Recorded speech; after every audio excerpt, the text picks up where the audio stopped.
আপনারা যে মার্কায় ইচ্ছা তাই সেই মার্কায় ভোট দেন, যাকে ইচ্ছা তাকে ভোট দেন, তবে বিবেককে প্রশ্ন করে আপনারা ভোট দিবেন।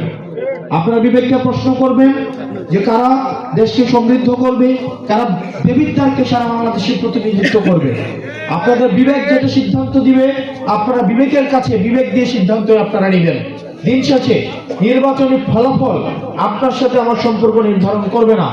নির্বাচনী ফলাফল যাই হোক না কেন, আপনার সাথে আমার যে আন্তরিকতাপূর্ণ সম্পর্ক, সেই সম্পর্ক আমাদের সবসময় থাকবে।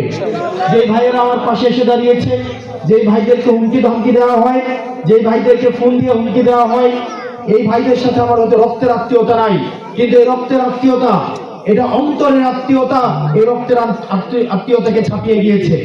যারা আমার পাশে এসে দাঁড়িয়ে আমার হাতকে শক্তিশালী করছেন, অনিশ্চয়তা জেনেও যারা আমার পাশে দাঁড়াচ্ছেন, যারা নিশ্চিত, যারা ঝুঁকিমুক্ত জীবন ছেড়ে এই অনিশ্চিত একটা জীবন বেছে নিয়েছেন আমার হাতকে শক্তিশালী করার জন্য, আমি আপনাদেরকে কথা দিচ্ছি, নির্বাচনী ফলাফল আপনার সাথে আমার সম্পর্ক নির্ধারণ করবে না। আপনার সাথে আমার যে সম্পর্ক হয়েছে, সেই সম্পর্ক আমৃত্যু আত্মীয়তার সম্পর্ক, সেই সম্পর্ক হৃদ্ধতার সম্পর্ক, সেই সম্পর্ক আত্মার সম্পর্ক, সেই সম্পর্ক সবসময় আমৃত্যু অব্যাহত থাকবে। আমি কথা দিচ্ছি এই ভাইকে, হাসনাত আব্দুল্লাহকে, আপনাদের যে কোনো প্রয়োজনে, বিপদে আপদে আপনাদেরকে পাবেন।